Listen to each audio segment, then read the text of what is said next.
To my daughter, Brittany. I leave the entirety of my estate, valued at $2.4 million, contingent upon one specific condition. She must submit to a DNA test to prove she is my biological child. Mr. Henderson read my father's final insult without looking up from the paper. Across the table, my sister, Selena, didn't look sad. She laughed. She actually laughed. She pulled out her phone, hit record, and pointed the camera right at my face, waiting for me to break down. My mother, Cynthia, covered her mouth in fake shock. But I saw her eyes scanning the documents, already calculating how to spend the money she thought I was about to lose. They thought this was the moment I was destroyed. They saw me trembling and assumed I was terrified of the truth. But under the table, my hands were steady. I wasn't shaking from fear. I was shaking because I knew something they didn't. I wasn't the one walking into a trap. They were. Before I show you the piece of paper that destroyed my mother's life in 3 seconds, drop a comment. Where are you watching from? And have you ever had a secret that could burn your whole family down? Mr. Henderson, I stammered, letting my voice crack just enough to sound pathetic. Can we handle this without the test? I don't want to drag Dad's name through the mud. I slumped in my chair, wrapping my arms around myself like a frightened child. To them, I looked like a woman on the verge of losing everything. They saw a 30-year-old failure who had spent the last 5 years wiping up vomit and changing adult diapers. They didn't see Brittany, the forensic accountant who had spent a decade auditing shell companies and hunting down hidden assets for federal indictments. They saw the mask, not the auditor. Selena snorted, the sound sharp and ugly in the quiet room. Oh, please. Now she cares about Dad's name? You're just terrified because you know the truth. You're a genetic error, Brittany. A bad investment Dad finally decided to write off. I looked at my mother, pleading with my eyes. Mom, please. We don't need to do this. The estate is worth $2.4 million. Let's agree to split it 3 ways. We burn the test. We all walk away with $800,000. That's enough for everyone. It was the perfect bait. I offered them safety. I offered them a guaranteed win. A rational person would have taken the money. But I wasn't dealing with rational people. I was dealing with narcissists, who had spent decades building a throne on top of my back. This is what we in the industry call the sunk cost of greed. It wasn't just about the money anymore. For 30 years, Cynthia and Selena had invested everything into a specific narrative. That they were the royalty of this family, and I was the servant. To accept a settlement, to accept an equal share, would mean admitting that I was on their level. It would mean liquidating their ego, and that was a cost they simply couldn't afford to pay. They didn't just want to win. They needed me to lose. Cynthia looked at me, and for a second, I saw the greed warring with caution. Then, she leaned over to Selena. She whispered loud enough for the microphone on the table to catch it, but soft enough that she thought I couldn't hear. Sign it. James was in a full-leg cast in the hospital for 6 weeks the month she was conceived. It is physically impossible that she is his. She's bluffing. That was her ace in the hole. A false memory. A biological fact she had convinced herself was true to sleep at night. She wasn't gambling. In her mind, she was betting on a fixed race. Cynthia straightened up, her face hardening into a mask of superiority. Absolutely not.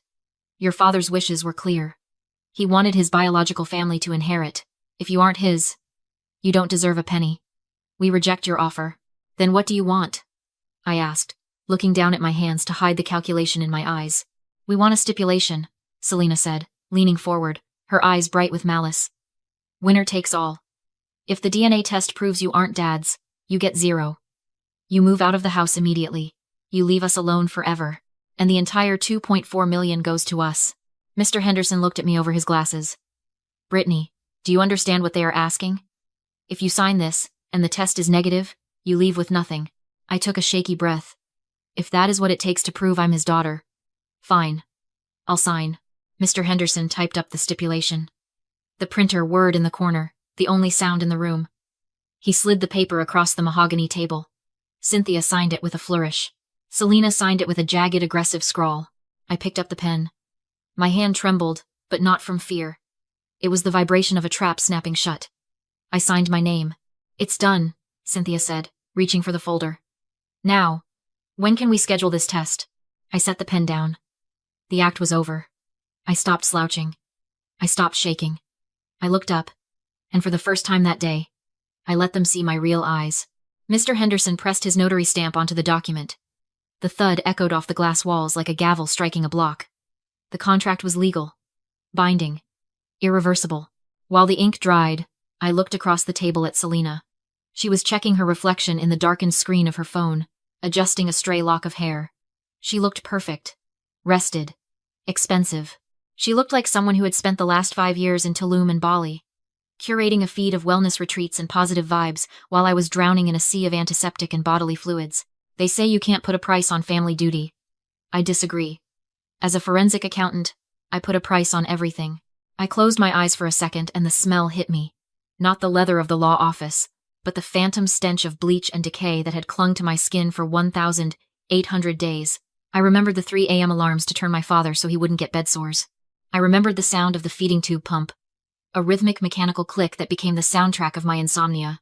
I remembered the way he would scream at me when the dementia took hold, calling me a thief, a stranger, a burden, while I wiped the vomit from his chin. Where was Cynthia then?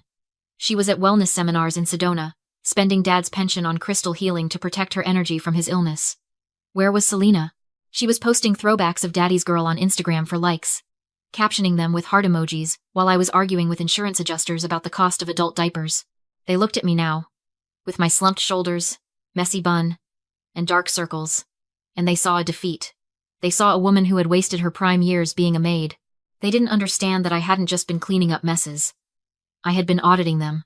I didn't quit my job as a senior forensic auditor at a top-tier firm because I was soft or because I had nothing else going on, as Dad liked to tell the neighbors. I quit because I knew that if I wasn't there to watch the money, Cynthia would have drained the accounts dry before the cancer even took him. I stayed to protect the asset. I stayed because I knew that one day, this moment would come. I looked at my mother. She was smiling now, a small, tight expression of victory. She thought she had just secured her retirement. She thought the years of neglect, the years of treating me like hired help she didn't have to pay, were about to pay off. They didn't know that every time they mocked me for being single, for living in that house, for having no life, I was adding a line item to a mental ledger. Every insult was a debit. Every missed birthday was interest accrued. This $2.4 million wasn't a gift. It wasn't a windfall. It was back pay. It was severance. It was the invoice for 5 years of slavery, and I was finally ready to collect.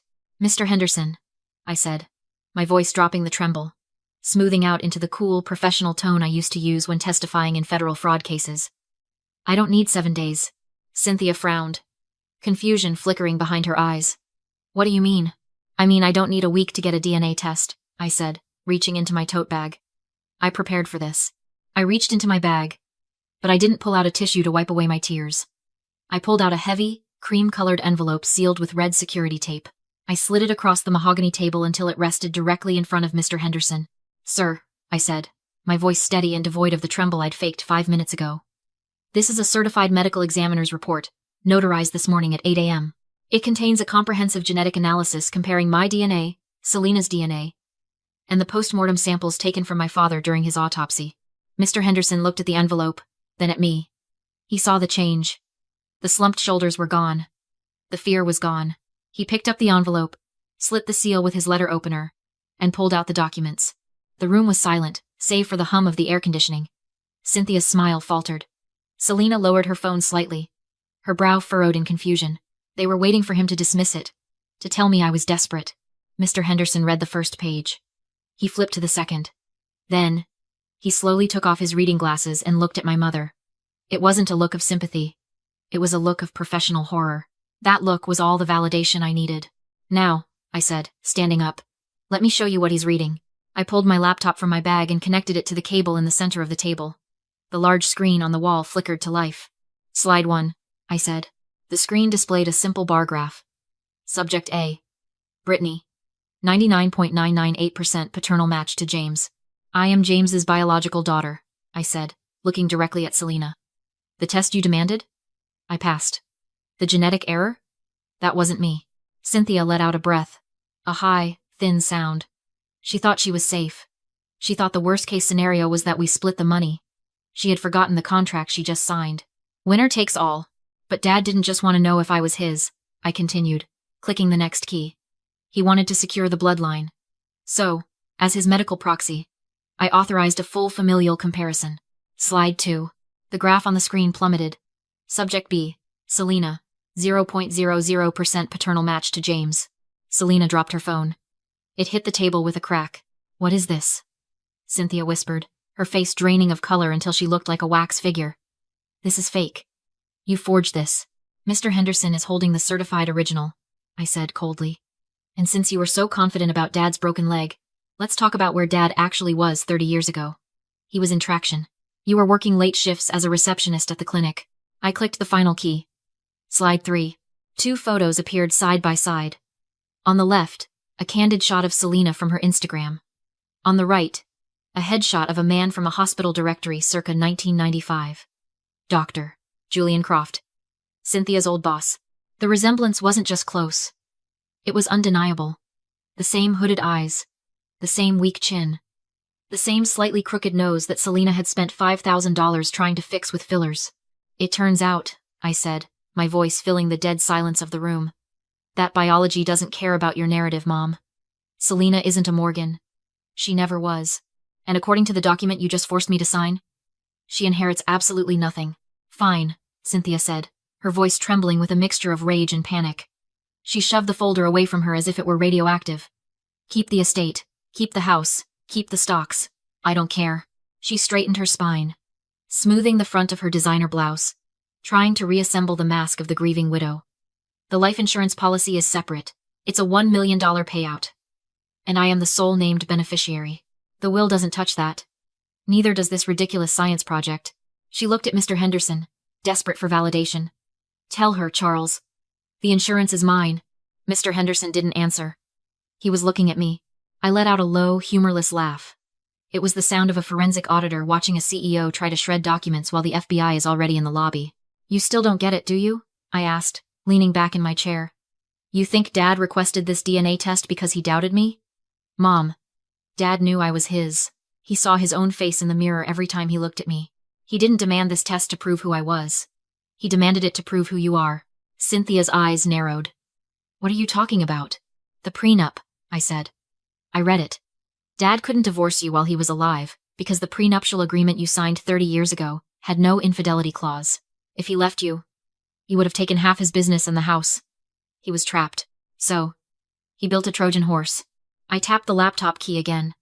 A new document appeared on the screen. It was a scanned copy of the life insurance policy, dated 1994. Dad didn't update his will to hurt me, I explained, my voice clinical. He did it to create a post-mortem legal trigger. See Section 8, Paragraph C? It's a standard moral turpitude clause common in high-value policies from the 90s. If the primary beneficiary is proven to have engaged in deceptive practices regarding the fundamental structure of the domestic union, specifically, paternity fraud, the policy is voidable. Cynthia stood up, her knuckles white against the table. You can't prove that applies here. That takes years of litigation. It would, I agreed. If I hadn't already faxed the medical examiner's report and the supplemental DNA analysis to the insurer's Special Investigations Unit at 8:05 this morning. The color drained from Cynthia's face so fast I thought she might faint. I flagged the claim for fraud, Mom, I said softly. The payout is frozen. No one is getting that $1 million today. Or tomorrow. Maybe never. You reported your own mother? She whispered. I reported a crime, I corrected. Attempting to claim a spousal benefit while concealing paternity fraud is a felony in this state when the sum exceeds $100,000. So, here is your situation. The insurance company is going to open an investigation. They will subpoena these records. They will interview Dr. Croft's family. And if you fight this, you won't just lose the money. You will go to federal prison. I slid a single sheet of paper across the table. It was a release of interest waiver. Or, I said, you sign this. You waive your claim to the insurance policy. The money defaults to the contingent beneficiary, the only biological child, me. The investigation stops. You walk away with nothing. But you walk away free. Cynthia stared at the waiver like it was a trap because it was.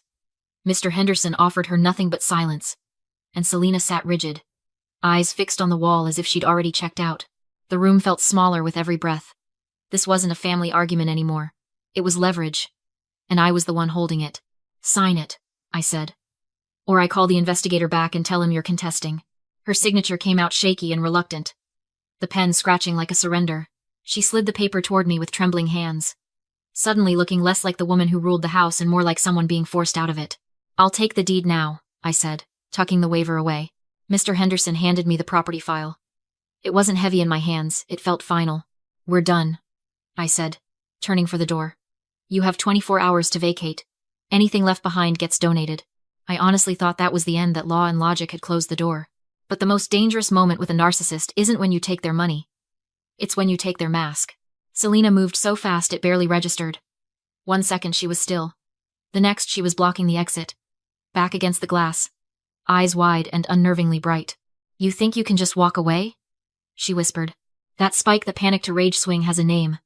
An extinction burst. When control stops working, the person doesn't calm down. They escalate. They don't negotiate. They burn. Move, I said, tightening my grip on my bag. No. Then she smiled cold, deliberate, like someone committing to damage. She created chaos on purpose, knocking things over, making the room look violent, then raised her phone and went live. Help! Someone call 911! She screamed, pitching her voice into perfect terror. My sister's attacking me. She forged the will. She's hurting, Mom. She swung the camera onto me. To thousands of viewers, I looked exactly like the villain. Silent, standing there with a bag, not reacting. Selena framed the mess, her torn appearance, the broken items building a story in real time. Comments flooded in. Outrage multiplied by the second. She wasn't just trying to stop me from leaving. She was trying to erase my future, my job, my credentials, my reputation. Because if she couldn't keep the house, she'd settle for ruining the person who could. I didn't grab the phone. I didn't shout. I watched her performance the way an auditor watches someone destroy documents that have already been backed up. Then I cut through it, quiet, precise. Selena. Look up. She kept wailing. Look up. I repeated, pointing to the corner near the ceiling. A small dome camera sat there, barely noticeable except for the steady red light. You forgot where we are, I said. This is a deposition room. Probate-grade recording. Video and audio. It's been running since we walked in. Her face drained. Her phone lowered an inch. And on her live stream, the tone shifted. People started asking why there was a security camera. Why I wasn't fighting back. Why her story didn't match my stillness. I turned to Mr. Henderson. Did you make the call? I called 911 the moment things escalated, he said. They're already in the building. Elevator's coming up. Selena stumbled backward, trying to salvage it. I'll delete it. I'll end the stream. You can't delete the server backup, I said. And you can't delete what everyone just watched. The doors opened. 3 officers stepped in and took in the scene instantly. The mess, the hysterics, the phone still broadcasting, and me standing still with my hands visible. The lead officer asked what was happening. Mr. Henderson didn't hesitate. He pointed at Selena. She trashed my office, attacked her sister, and is filing a false report on a live stream. I have the security footage ready. Selena tried to pivot shirt, tears, claims, but the officers weren't focused on her performance. They were focused on the device in her hand still transmitting. Ma'am. Put the phone down. I'm a victim, she shrieked. My followers are watching. Good, I thought. Let them. They removed the phone, turned her around, and cuffed her. The clicks were loud enough for the live stream to catch. The comments detonated sympathy, collapsing into the internet's favorite sport. Turning on a liar. As they walked her out, crying for real now, I approached the officer holding the phone and pulled a final paper from my bag. Officer, while you process the false report and assault, can you serve this too? I handed him the eviction notice. She and her mother are trespassing on my property. I want them removed immediately. 24 hours to collect personal effects, supervised. He read it once and nodded. We'll handle it. I leaned toward the phone on the table, still hot, still live, and spoke calmly, just for the audience. Broadcast over. Then I ended the stream. Cynthia didn't leave like a queen. She left escorted, clutching her purse, pleading loudly about her age, her helplessness, her nowhere-to-go story, anything that might regain control. I didn't watch. I didn't feel guilt. I felt what you feel when a long audit finally closes. Exhausted, but satisfied that the numbers finally balance. I drove back to the house, the one I'd maintained while they treated me like a squatter, and walked into silence. No shouting, no demands, no criticism. Just quiet. At the kitchen table, I opened my laptop. The transfer wasn't in yet, but the fraud division notification was, investigation pending. Good enough. Then I opened the spreadsheet I'd kept for 5 years. Dad's care costs. Every hour of labor. Every bill. Every indignity assigned a market rate. Total. $300,000. I stared at the number. Then I looked around the paid-off house that was finally, legally, mine. I highlighted the column and hit delete. Clean ledger. Clean break. They thought I was the maid. They forgot the maid holds the keys to every room. And now, I was the only one left inside. If you've ever had to become the villain in someone else's story just to survive your own, share this. You aren't alone.